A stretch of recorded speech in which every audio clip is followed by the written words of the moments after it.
Hai, halo pemirsa, apa kabar? Semoga Anda dalam keadaan sehat. Berjumpa lagi di Go Healthy yang hadir setiap hari ya dengan solusi cara tepat untuk hidup yang sehat. Pemirsa, terima kasih loh kebersamaan kita selama ini ternyata telah menghadirkan lebih dari 1.500 episode. Bayangkan ya, luar biasa, ini bukanlah sebuah perjalanan yang singkat ya. Dan supaya kami selalu dekat dengan Anda pemirsa, jadi kami mengundang Anda untuk bergabung di Go Healthy Community ya. Jadi silahkan di-scan QR Code yang ada di layar kaca. Silahkan di-scan sekali lagi dan dapatkanlah informasi kesehatan juga tips kesehatan dari para praktisi ya setiap hari. Nah, kalau sudah Anda scan, saya ingin mengucapkan selamat datang di Go Healthy Community. Oke, saya ditemani oleh dua sahabat saya pemirsa ya. Ada Mas Boy Abidin dan juga ada Mas Nurman. Apa kabar Bapak-bapak? Sehat Kang Ronald. Sehat Kang Ronald. Sehat ya? Alhamdulillah sehat. Good. Dan juga ada narasumber kami kali ini, dia masih muda, lebih muda dari saya tapi sudah terkena stroke ya. Sekarang lagi dalam proses pemulihan dan sudah merasakan manfaat dari penggunaan teknologi laser ya. Ada Mas Ridwan di sini. Mas Ridwan apa kabar? Baik Kang. Sehat ya? Selamat. Sehat. Saya mau manggil Bapak. Rambutnya sih ubannya banyak. Ternyata lebih muda dari saya gitu kan ya. Kena stroke tahun 2000? Tahun 2020 bulan Maret. 2020 bulan? Bulan Maret. Bulan Maret. Berarti ini udah tahun keempat ya hidup dengan stroke. Merasa banyak perubahan? Stroke. Banyak sekali Kang. Banyak sekali. Ya, dan sudah menggunakan teknologi laser kan? Ya sudah. Oke. Tapi sekarang kesibukannya apa aja nih aktivitasnya hari-hari? Hari-hari sekarang ya banyak. Sekarang saya ngantor. Ya, Udah kerja. ngantor? Sudah. Sebenarnya sejak waktu terkena stroke saya juga masih ngantor sih. Tapi waktu itu baik kan banget ya? Iya, waktu itu masih WFH, jadi masih bisa kerja di rumah. Sekarang udah ke kantor biasa Sekarang berangkat? hari-hari sudah harus ngantor ke kantor. Jadi Berarti kantornya sudah offline. suportif juga ya Mas Ridwan ya? Ya, puji Tuhan lah. Nah Mas Ridwan, coba disapa bosnya, teman-teman kantornya, keluarganya, silakan. Mumpung lagi ada di TV Nasional. Halo semuanya, untuk keluarga saya, untuk teman-teman saya, terutama yang menonton acara ini, terima kasih atas support dari kalian semua kepada saya selama saya menderita stroke ini. Sampai sekarang kondisi saya sekarang pasca stroke selama 4 tahun. Saya bersyukur masih disupport dan masih bisa semangat dalam menjalani hidup ini. Walaupun cukup berat pada saat awal-awal saya ngalamin, tetapi puji Tuhan saya bisa melewati semua ini sampai saat ini. Walaupun belum 100% saya kembali normal, tapi mudah-mudahan saya tetap bersemangat dalam menjalankan aktivitas saya sehari-hari. Oke, nice. Karena memang itu yang penting dibutuhkan oleh para penderita stroke, yaitu support system. Ya, untungnya Pak Mas Ridwan ini punya support system yang bagus ya. Nah, seperti apa sih sakit yang dialami oleh Mas Ridwan? Yuk kita simak kisahnya. Ridwan Kosasih, serangan stroke yang menimpanya pada tahun 2020 lalu mungkin tak akan pernah terlupakan olehnya. Namun, hal itu tidak membuatnya patah semangat untuk bisa pulih. Ridwan sadar mungkin penyebab dirinya bisa terkena stroke karena tekanan darahnya yang tinggi. Kemudian disuruh mengkonsumsi obat darah tinggi rutin, artinya seumur hidup 6-7 bulan saya nggak pernah konsumsi. Tiba-tiba karena stres itulah tekanan darah saya mungkin nggak terkontrol karena saya nggak konsumsi obat darah tinggi juga, akhirnya saya terkena stroke. Dan sekarang Ridwan sudah belajar dari kesalahan. Ia sudah mematuhi anjuran dokter untuk rutin minum obat. Kemudian saya terapi, olahraga, fisioterapi, usaha aja dengan banyak bergerak, beraktivitas. Saya berharap bisa kembali sembuh. Ridwan juga rutin menggunakan teknologi laser. Manfaatnya ada ya, bukan cuma gimmick aja, cuma iklan-iklan aja yang kita sering dengar, tapi memang saya sendiri rasakan manfaatnya. Memang teknologi laser itu sangat membantu. Terima kasih teknologi laser. Intinya adalah Mas Ridwan ini terkena stroke ya karena memang tensinya pernah sangat-sangat tinggi. 200/100. Luar biasa, itu tinggi sekali, betul ya? Betul Kang. Kalau gula darahnya juga tinggi dulu? Waktu kejadian itu pas cek darah itu sekitar 170. Oke, masih puasa. lebih aman lah ya. Kolesterol? Kolesterol normal 200. 200. Waktu kejadian 200. Pas-pasan. Itu mepet sih. Mepet sih, betul Kang. Mepet ya. Iya. Oke, tapi yang diwaspadai adalah tensi yang begitu tinggi ya. Tensi. Oke, nanti saya ingin tahu apa manfaat teknologi laser untuk tekanan darahnya setelah dia gunakan ya. Tapi sekarang, Mas Ridwan tolong dijawab dengan benar atau salah. Stres dapat mempengaruhi pola makan. Apakah ini pernyataan benar atau salah? Benar. Pengalaman pribadi? Pengalaman pribadi menurut Oke. saya benar. Gimana? Karena kalau lagi stres pada saat saya alami waktu kondisi sebelum saya kena stroke itu kan saya sempat stres, otomatis pola makan saya jadi sedikit kotor. Jadi saya Berantakan lah ya? berantakan. Jadi saya karena stres saya mengalihkan ke makan. Jadi saya makan waktu itu saya suka all you can eat. Jadi saya langsung pergi aja makan apa aja saya makan supaya stres saya hilang. Jadi saya pikir dengan makan itu saya bisa merilekskan pola pikir saya. otak Berhasil saya- nggak? Ternyata malah saya terkena stroke ini akibatnya. Peningkatan berat badan yang drastis pada saat itu? Pernah. Berapa Karena kilo? sering saya habis olahraga bulu tangkis malam tuh saya sering makan, baru makan nasi. Jam 11.30 malam, jam 12 malam habis selesai main, saya makan. Naik berapa kilo Mas kira-kira di rentang waktu itu? Hampir 10 kilo Kang, ada. 10. Oh my Dari 95 ke 105. Apakah tepat jawabannya? Ya, ini benar sekali. Jadi sebenarnya tubuh kita ini kan punya mekanisme untuk bertahan, ya. Jadi dalam kondisi stres, memang di awal-awal itu kita turun nafsu makannya, ya. Kemudian di kondisi berikutnya, kalau stresnya itu berkepanjangan, maka mulailah timbul selera makan kita, nafsu makan kita. Sebenarnya bukan karena lapar-lapar banget, tapi sebenarnya adalah tubuh kita tuh pengen dibahagiakan. Ya. Nah, cara membahagiakannya, jadi kalau ada kegalauan, kesedihan dan segala macam itu Dengan kemudian makan. dengan makan. Oke. Rasanya begitu makan kita nyaman. Setelah makan rasanya lebih, walaupun nggak lapar. Nah, ini sebenarnya bahayanya kalau kita sebut dengan stress eating. Jadi begitu stres, dia akan makan. Ya sebenarnya beda, kalau wanita bisa kalah makanan. Kalau untuk laki-laki merokok dan alkohol. Sama-sama dua-duanya tidak bagus untuk kesehatan, ya apalagi kalau kemudian jadi lebih malas untuk beraktivitas, kemudian berat badan naik, ya kemudian ini ya akan terjadi masalah lain kalau sudah menjadi kenaikan berat badan, overweight, obesitas. Nah kemudian timbullah penyakit-penyakit kardiovaskuler dengan tensi yang naik, kolesterol naik, kemudian gula darah naik, semuanya naik dan kemudian akan berdampak pada kesehatan secara umum. Ya jadi ini benar sekali pernyataan stres dapat mempengaruhi pola makan. Jadi Ya. sekali lagi stres ini memang harus dikelola supaya tidak mempengaruhi pola makan kita. Perkembangannya sekarang seperti apa Mas Ridwan? Sebelah kiri ya, anggota tubuh sebelah kiri ya? Sebelah kiri, di motorik sebelah kiri saya kenanya sih. Oke, coba tangan sampai apa bisanya Mas? Tangan sudah bisa Udah angkat. tinggi nih. Cuman di sini, di sendi-sendi kaku. Kalau tangan powernya ada nggak? Tangan kebetulan ada, cuman yang saya lemah itu pas buka, mau lurusin. Jadi dia ada satu jari yang kalah. Jadi nggak bisa semua lurus. Jadi pasti jempol biasanya kalah, dia masih nekuk. Nah kalau soal jalan bagaimana Pak? Kalau saya jalan, misalnya saya lagi berdiri, sini tangannya masih nekuk. Jadi harus pelan-pelan diginiin baru bisa lama-lama baru dia bisa lurus. Coba Nah jalan. kalau jalan juga sini juga masih kaku di sendi. Oh gitu. Lambat telat ya. Iya. Telat. Tapi sudah ngangkat ini berarti dia sudah kuat sebenarnya ototnya. Iya kakinya gitu. Tinggal- udah bisa ngangkat Betul, ya. tinggal Tinggal latihan. ditarik. Yang Tinggal kelihatan ditarik. banget di sini, Kang. Iya. Sini Jadi, ya, Pak. Bapak tinggal banyakin aja latihan untuk sendinya, Pak. Karena sendinya biar dia sendinya tuh nggak kaku Selalu. gitu. Oke. Nah ini sudah merasakan manfaat dari penggunaan teknologi laser ya? Sudah. Berarti sudah pakai laser dan yang pertama nih si biang keroknya dulu. Tensinya apa kabar Mas Ridwan setelah pakai laser? Tensinya saat ini sih sudah normal sih, Kang. Jadi udah yang paling saya rasakan tuh kepala saya udah nggak pernah lagi pusing. Kalau dulu sebelum stroke kan sering pusing dulu. Sering waktu pas bangun tidur di bagian ubun-ubun ini suka sakit. Habis bangun tidur itu. Bangun tidur harusnya mas seger badan tuh. Iya. Malah pusing ya. Pusing, jadi sakit. Enak banget gitu kan Jadi ya. mungkin karena saya dari makanan dan juga sering begadang. Sekarang berarti tensi sudah terkendali. Terkendali. Rutin diperiksa nggak Mas Ridwan? Saya kebetulan di rumah ada alat tensi darah. Saya sering cek juga sih. Terakhir inget nggak berapa? Terakhir 120 per 90. Cakep nggak? Cakep. Kan yang normal itu 120 per 80. Iya. Iya.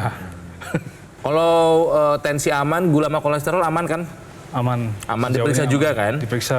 Ya rutin ya. Gula sudah 100 lah terakhir. Cakep. Terakhir saya periksa 100. Gulanya 100, kalau kolesterolnya? Kolesterol kebetulan saya belum cek lagi, cuman tidak pernah ada rasa Udah nggak ada ngilu-ngilu rasa nggak enak, udah sakit nggak ada di ya? leher, udah nggak pernah. Oke, apalagi yang dirasain? Tidur ya biasanya? Yang paling keras, yang paling kentara sekarang tidurnya. Tidur. Dulu kan sering nggak bisa tidur, kadang 2 jam baru bisa tidur kadang-kadang. Jadi sekarang tidur sudah lebih cepat, mungkin dalam begitu langsung dibantal, langsung rebahan setengah jam langsung tidur.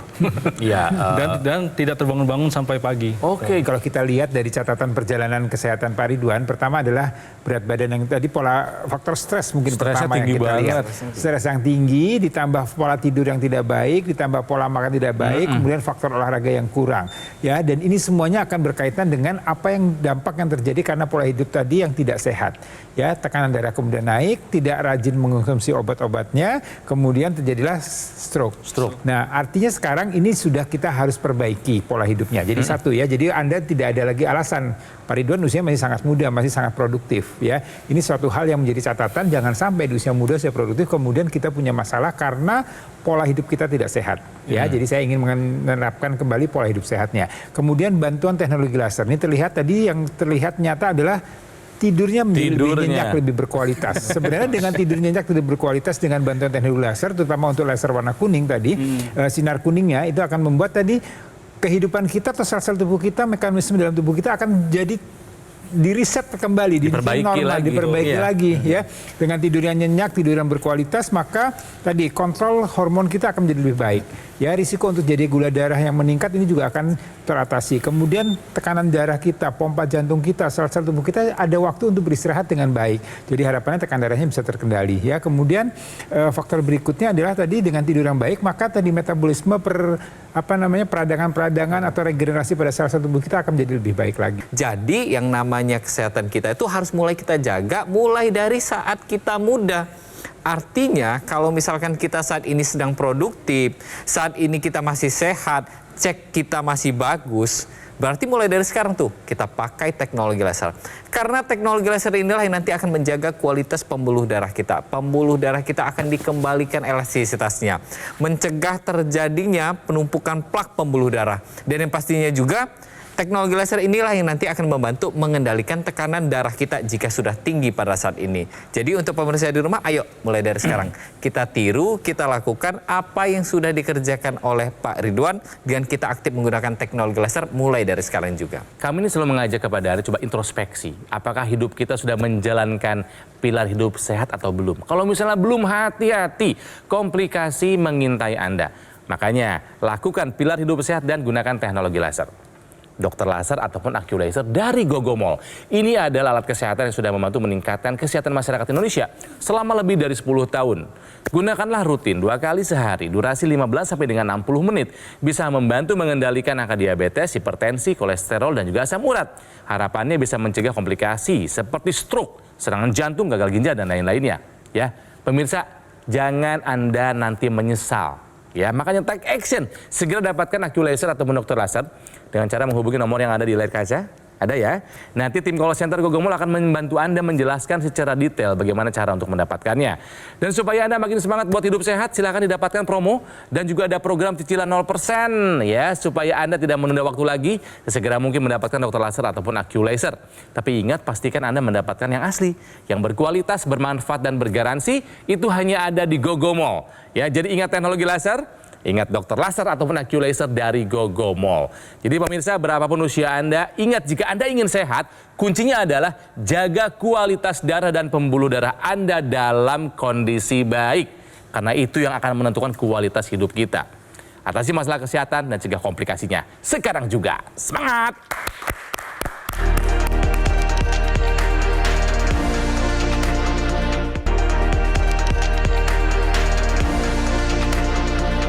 Pemirsa, kita lanjutkan belajar dari kisahnya Mas Ridwan. Ya, usia 40-an tahun, tapi karena tensinya tinggi ya dan pola hidup sehat yang dijalankan, akhirnya harus terkena stroke tahun 2020. 3 bulan pertama adalah saat yang paling berat karena hidupnya dihabiskan di atas kursi roda ya, Mas Ridwan ya. Betul. Gak bisa ngapa-ngapain sendiri ya. Gak bisa. Sekarang sudah kembali pulih, ya beranjak, udah bisa kerja lagi sekarang ya.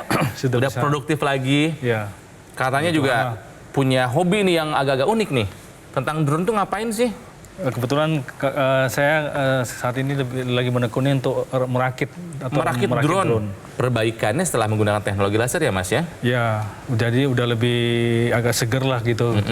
Dari kepala juga udah nggak pernah sakit sampai saat ini. Oke. Jadi bisa dibilang apa nih yang paling berkesan setelah menggunakan teknologi laser itu apa, pengalaman apa? Yang paling berkesan itu adalah saya sekarang udah bisa lebih rileks sih. Jadi karena tidur juga udah nggak ada gangguan lagi, jadi lebih rileks, jadi udah nggak terlalu stres lagi. Emosional nggak sih dulu? Dulu emosional. Kena marah tuh, banyak yang kena marah tuh. Istri, anak kena marah tuh. Iya, dulu sedikit-sedikit langsung emosi. Cepet naik ya. Cepet naik. Sekarang saat ini udah bisa lebih rileks lah. Okay. Nah, karena stres, akhirnya makanan jadi tidak terkontrol. Dulu pernah dialami oleh Mas Ridwan dan mungkin pernah dialami oleh Anda juga pemirsa. Sehingga akhirnya timbullah obesitas. Ya, kelebihan berat badan. Tapi ingat, tidak ada alasan untuk tidak melakukan olahraga. Meskipun ada memang cara-caranya lah ya. Inilah dia pemirsa tips olahraga bagi para penderita obesitas. Namanya orang obesitas berarti kan olahraganya harus kita tricky nih. Kita harus pilih-pilih nih olahraganya apa. Karena ingat bahwa ketika seseorang mengalami obesitas maka resiko untuk terjadi yang namanya beban berat pada lutut itu resikonya akan besar sekali. Beberapa pilihan olahraga yang tepat bagi penderita obesitas adalah berjalan kaki ya, berjalan kaki minimal 10.000 langkah per hari ya.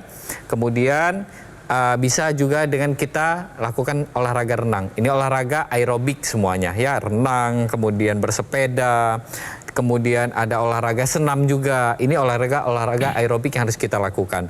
Untuk tipe yang anaerobiknya apa? Latihan beban. Latihan beban ini dimaksudkan adalah untuk menjaga agar otot kita itu tetap kembangnya tetap baik. Kemudian kekuatan ototnya juga tetap bagus. Gitu. Nah kemudian kalau misalkan berapa kali sih dalam satu minggu kita harus olahraga? Lakukan latihan olahraga itu 30 minimal ya. Minimal 30 menit per hari. Atau kurang lebih itu 150 menit per minggu. Itu minimal. Lebih boleh silahkan. Ya.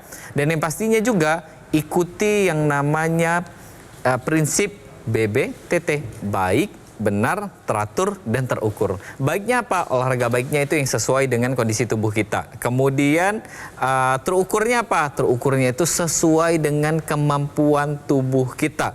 Benarnya adalah cara melakukan kegiatan olahraganya. Ya, bisa dilihat di sini ya di layar monitor kita. Ini bisa kita lihat bahwa benar untuk melakukan olahraga ini penting sekali agar terhindar dari yang namanya cedera. T yang satunya lagi yaitu teratur ya, nggak bisa nih seminggu kita olahraga, seminggu lagi nggak bisa. Jadi yang semua prinsip BBTT itu tadi harus kita lakukan. Dengan begitu kita olahraganya jadi lebih optimal. Nah kalau kebiasaannya Mas Ridwan di rumah pakainya berapa kali sehari? Saya 2 kali sehari. Kapan aja? Pagi dengan malam. Malam sebelum tidur, pagi pada saat saya berangkat ke kantor. Lagi di perjalanan saya pakai itu. Oke. Dan keluarga bilang apa dengan perubahan Mas Ridwan sekarang? Mereka happy dengan kondisi saya karena saya juga udah nggak terlalu membebani mereka lagi. Dengan kondisi saya udah lebih rileks ya, saya udah lebih tenang. Mereka juga secara langsung mereka bahagia juga melihat kondisi saya seperti itu. Sip, semangat ya. Jadi pemirsa, jika Pak Mas Ridwan bisa kembali pulih, Anda juga pasti bisa. Dan menarik kita bicara mengenai teknologi laser. Jadi pemirsa, teknologi laser itu dia punya 3 sinar warna terapi.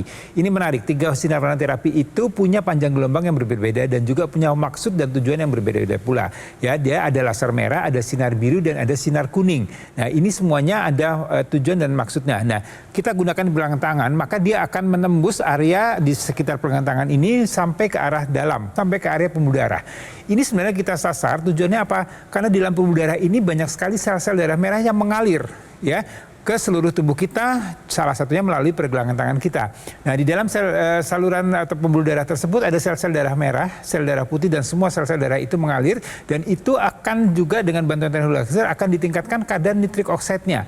Ya, suatu zat yang menyebabkan pembuluh darah kita menjadi lebih lentur, lebih elastis. Dan lentur dan keelastisan di pembuluh darah ini akan berpengaruh pada kesehatan tubuh kita. Dan ini akan terus diedarkan ke seluruh tubuh kita sehingga kualitas darah dan pembuluh darah kita akan menjadi lebih baik. Dengan pembuluh darah yang lentur dan elastis, maka tekanan darahnya akan bisa terkendali. Ya, dengan bantuan teknologi laser ini juga tadi kita lihat ada yang laser sinar biru, itu juga akan meningkatkan kerja dari sel-sel mitokondria. yang membuat tadi kolesterol yang ada dalam aliran darah tadi akan digunakan dirubah menjadi energi. Jadi energi kita menjadi lebih baik.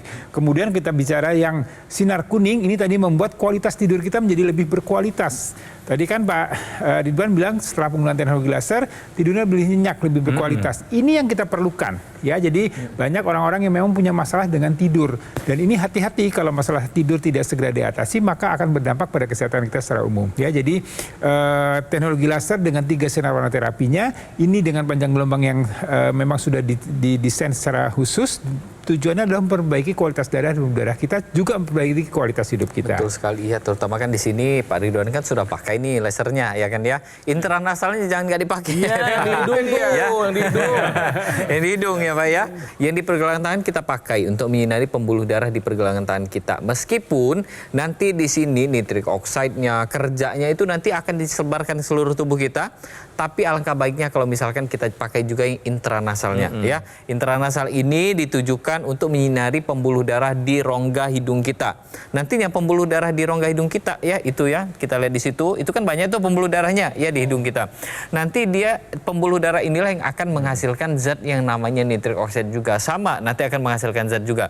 Nitrik oxide ini kemana? Yang paling dekat untuk disalurkan nitrik oxide-nya itu adalah di area kepala kita, di otak kita gitu. Jadi bisa kebayang kalau misalkan kita pakai intranasal, kan di sini orang stroke ini kan dia ada permasalahan pada pembuluh darah dan sumbatan di otaknya gitu, di pembuluh darah otak. Jadi pembuluh darah di otak itu akan melebar, sumbatan-sumbatan yang tadinya ini bisa mengganggu dan bisa mengundang adanya sumbatan lebih banyak lagi, ini bisa dicegah. Kemudian apalagi yang dikerjakan oleh intranasal ini adalah memperbaiki struktur pembuluh darah dan aliran darah untuk otak yang sudah mengalami kerusakan tadi. Untuk itulah kenapa orang yang sudah terkena stroke, sudah kena sumbatan pembuluh darah di area kepala, maka menggunakan teknologi laser intranasal ini ditujukan untuk meningkatkan yang namanya fungsi otak, mengembalikan fungsi otak lagi, dan yang pastinya mencegah terjadinya serangan stroke berulang. Untuk orang yang sakit kepala, kemudian orang yang migrain, sinusitis, pendengaran berkurang, mata juga sudah berkurang, ayo pakai teknologi laser intranasal. Dengan begitu aliran darah di area kepala kita lebih lancar lagi. Ya, dan menariknya lagi di teknologi laser ini juga ada titik-titik yang khusus ya. Jadi kalau diperhatikan di teknologi laser itu ada titik-titik yang bertepatan dengan atau selaras dengan titik-titik akupunktur yang ada di pergelangan tangan kita. Nah, ini kita lihat di titik-titiknya ya. Di situ ada titik PC6 dan 7, HT4, 5, 6 dan 7. Itu akan menyasar area-area perikardium dan jantung kita di situ ya. Kemudian di sini ada titik akupunktur LU7, 8 dan 9. Ini untuk paru-paru kita ya. Jadi kita lihat ini diselaraskan dengan titik-titik yang memang berfungsi untuk organ-organ yang memang akan kita butuhkan untuk dijaga kesehatannya dengan baik. Ya, jadi dengan tadi kualitas darahnya menjadi baik, kualitas darahnya menjadi baik, dan kemudian area-area titik akupunkturnya itu juga disasar dengan bantuan teknologi laser tadi. Jadi harapannya fungsi jantung, fungsi paru-paru semuanya akan berfungsi dengan baik, kualitas darah kita menjadi baik, maka kesehatan kita secara umum juga akan berfungsi dengan baik pula. Bagi para pemirsa semua, berdasarkan pengalaman saya itu ya, saya juga sudah merasakan bagaimana manfaat dari teknologi laser. Ya, saya mengajak para pemirsa untuk bisa juga menggunakan teknologi laser juga, karena banyak manfaatnya yang bisa saya rasakan ya berdasarkan pengalaman saya, karena saya juga menggunakannya juga sudah lama juga, dan banyak hal-hal positif yang bisa saya rasakan, terutama mengenai masalah tidur, masalah juga dari sisi sakit kepala juga sudah tidak pernah lagi, jadi sangat bermanfaat bagi kesehatan. Oke, terima kasih Mas Ridwan. Terima kasih telah berbagi. Nanti kita ketemu lagi dalam keadaan lebih hebat lagi. Jangan sampai Anda terkena komplikasi apapun itu tidak menyenangkan. Stroke nggak menyenangkan, begitu pun serangan jantung dan gagal ginjal. Ya, makanya sebelum Anda terlambat, sebelum Anda menyesal, gunakan dokter laser atau AQ laser dari Gogomol. Alat kesehatan yang sudah membantu meningkatkan kesehatan masyarakat Indonesia selama lebih dari 10 tahun. Spesifikasinya ada 14 titik sinar terapi. Ya, terdiri dari 10 laser merah, 2 sinar kuning, dan 2 sinar biru. Jumlah dan posisi titik-titiknya sudah dijelaskan tadi ya. Sudah disesuaikan, kenapa di sini gitu kan ya. Untuk meningkatkan kualitas darah dan pembuluh darah. Itu tujuan utamanya. Nah, gunakanlah secara rutin. Dokter laser bisa membantu mengendalikan angka diabetes, hipertensi, dan kolesterol tinggi. Harapannya ya bisa mencegah komplikasi seperti saya bilang tadi. Mau stroke, serangan jantung, gagal ginjal, tidak ada yang menyenangkan pemirsa. Ayo dapatkan segera ya, AccuLaser maupun dokter laser dengan cara menghubungi nomor yang ada di layar kaca. Tim call center Gogomol akan membantu Anda menjelaskan secara detail bagaimana cara untuk mendapatkannya. Tapi ingat ya, pastikan Anda mendapatkan yang asli. Hanya yang asli yang akan berkualitas, bermanfaat, dan bergaransi. Dan itu hanya ada di Gogomol. Ya, jadi ingat kata teknologi laser, ingat dokter laser ataupun AccuLaser dari Gogomol. Jangan tunda lagi pemirsa. Segera atasi masalah kesehatan dan cegah komplikasinya. Kapan? Sekarang juga.